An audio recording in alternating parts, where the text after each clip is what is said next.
मैं बीएन सिंह। त्रयीवाणी शांति, मौन और विवेक पर शाश्वत श्लोक, जिसके रचयिता डॉक्टर आलोक कुमार भार्गव हैं। उनके जो 3 वाणियों के बारे में उन्होंने लिखा है, उसकी तीसरी वाणी इस किताब के भाग 3 में उसका विस्तार से विश्लेषण किया है उन्होंने। भाग 3 में और तीसरी वाणी में कहते हैं, चिंतन, वाक और भाग्य, विचारशील वाणी का कर्म फल। अभी तक आपने 2 वाणियों में किस तरह से व्यवहार करना चाहिए, किस तरह से विचार को और वाणी को संयमित करना चाहिए, किस तरह से कर्म को कुशलता में परिवर्तित करना चाहिए। अब उसके विचारशील वाणी का कर्म फल क्या होता है, इसके बारे में इस भाग 3 में बताया है। और जो तीसरा जो श्लोक है, त्रयीवाणी का जो तीसरा श्लोक है, उस मूल श्लोक को उन्होंने इसमें लिखा है, जिसका उच्चारण मैं कर रहा हूँ। चिंतय द्विवारम, भासस्व एकवारम, वाणीम धर्मस्य पंथानम, बीजवत वक्तव्यम धारय। इसका लेखक ने काव्यात्मक हिंदी अर्थ एक कविता के रूप में लिखा है। 2 बार सोचो, चिंतय द्विवारम, 2 बार सोचो, भासस्व एक वारम, एक बार बोलो, यही धर्म की सच्ची राह, वाणी धर्म से पंथानम, यही धर्म की सच्ची राह, बीजवत वक्तव्यम धारय, शब्द बने हो मौन सिंचित बीज, वो करुणा से दे जीवन की चाह, बीजवत वक्तव्यम धारय। यानी शब्द बने हो मौन सिंचित बीज, जो सिंचित बीज है, जो वाणी के सिंचित बीज है, उसको धारण करें, यही करुणा से जीवन की चाह है। अंग्रेजी में इन्होंने इसका काव्यात्मक अर्थ लिखा है, think twice in stillness, then speak with grace, let each word be a seed in dharma's embrace.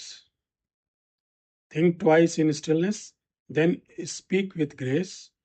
Let each word be seed in धर्मा's embrace. श्लोक का मर्म, वाणी का बीज धर्म। इससे पहले मैं लेखक के ही जो इस भाग के लिए उन्होंने जो अपने संक्षेप में इसको बताने की कोशिश किया है कि चिंतन, वाक और भाग्य, विचारशील वाणी का कर्मफल। त्रयीवाणी एक ऐसी संरचना जो केवल शब्दों के स्तर पर नहीं, बल्कि आत्म संयम, गहन विचार और मौन साधना के स्तर पर आकार लेती है।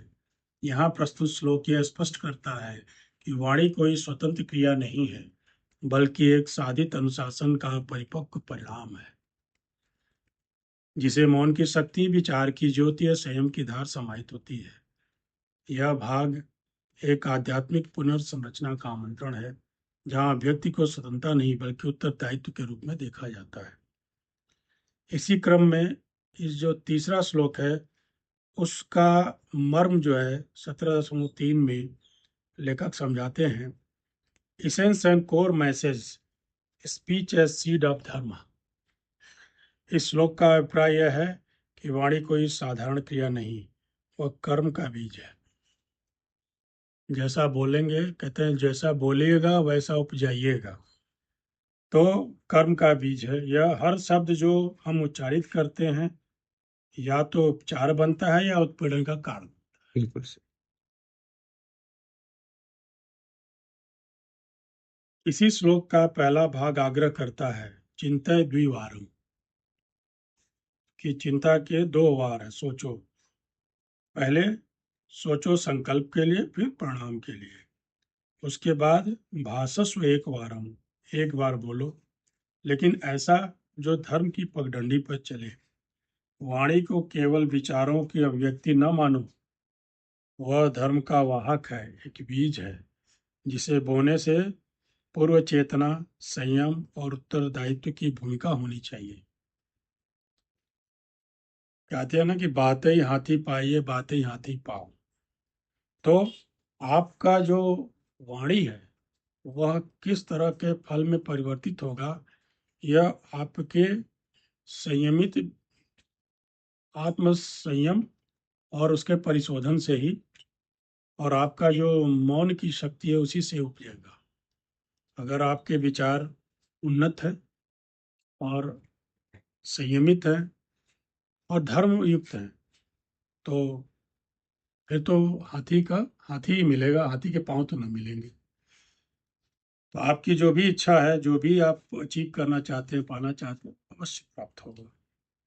क्योंकि इस तरह की जो संस्कार को जो जीते हैं, इसमें लिखा हुआ है कि जिसे बोने से पूर्व चेतना, संयम और उत्तरदायित्व की भूमिका होनी चाहिए। यह संस्कार जिसके में आ जाएगा, वो कभी भी गलत तरह की, वो हमेशा जो परिष्कृत और सच्ची वाणी का द्योतक होगा, और उससे जो मिलने वाले परिणाम है वो भी उन्नत होगा।